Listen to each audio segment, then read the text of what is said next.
So the interesting thing from my perspective, and Mm-hmm. I'm not, I don't feel like I'm that old, but um, for example, when I started work, there were people who didn't have email. There were people who I worked with who didn't have emails. Mm-hmm. We didn't have full-time internet. You had internet at lunchtime when I started working. But all of these tools that exist that allow people to work remotely have been around for a long time, but we've never been pushed to use them. So a lot of these, it's quite interesting because when we were forced to, we actually stepped up and we adapted. But we've had the opportunity to do this for a long time, but we've never been in a position where we were forced to. Mm-hmm. And I think that it's difficult to answer because I think until we actually had the challenge of doing it, we never thought that it could work. In fact, even our organization was very hesitant about people working from home. They thought that it would be disastrous to productivity. But in many ways, the opposite has been true, because engineers, a lot of engineers are fairly introverted. Mm-hmm. They like to sit in front of their desk and do their work. If you go to an office, you see people sitting around with headphones because they just like to have a little bit of focus so they can do their work, and if you give someone an assignment and give them the time and the space to do it, they often surprise you in the way that they're able to step up. Certainly, Yeah. what I would have planned a bit better is just making sure that we have sufficient bandwidth.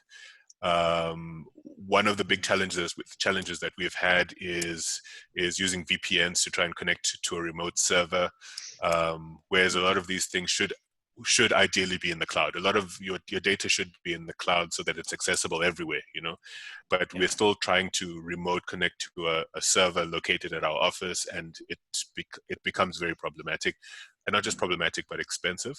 And the other big issue is that a lot of people don't have internet at home, I think I'm fortunate in that I've always had an approach of working from home. I've always taken work home with me.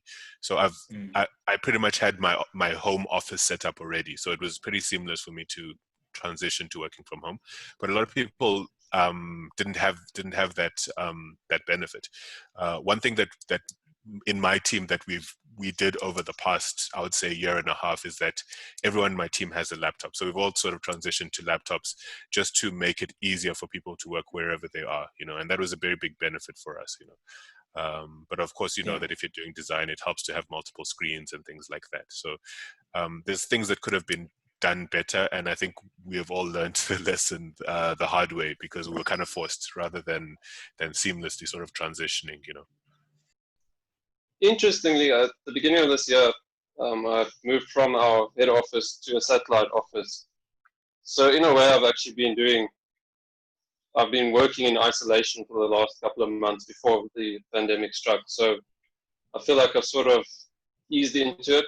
The only adjustment I had to make was back up my computer at work and bring it to home.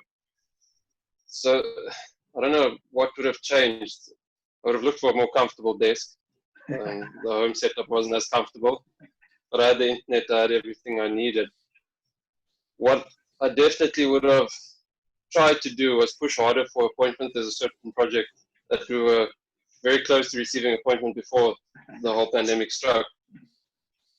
And if we could have had that when this happened, I could have done the whole design period right through this. And by the time the restrictions were lifted, we would be ready to go into construction. So now we're still waiting on appointments. Obviously, there's now bigger priorities for the clients and everything. So just the certainty of having that project would have been nice. I've gone ahead at times in my personal time to try and work ahead with the design, but that's all in good faith. So you still don't have that certainty that you're going to, at the end of the day, get the project that's going to pay off. So I definitely would have pushed harder for that and tried to get